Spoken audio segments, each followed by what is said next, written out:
Ulitin mo! Oy! Yun!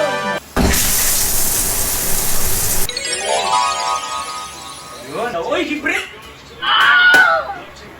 Okay! Okay!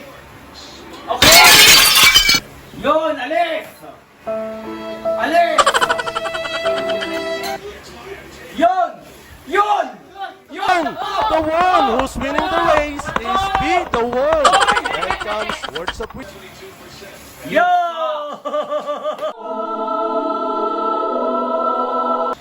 Yeah!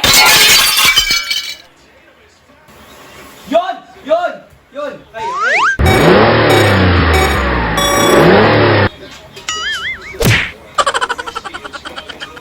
Wala na talaga.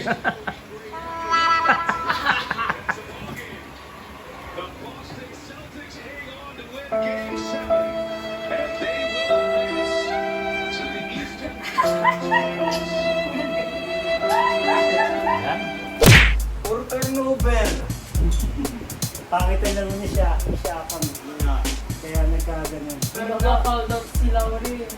Oo, napalo siya. Saka mababa din yung scoring ni Lauri. Nasabi lang yun, wala akong Si Fred VanVleet lang yung ano. Tapos yung last play niya, kaya alam mo bakit wala na silang timeout.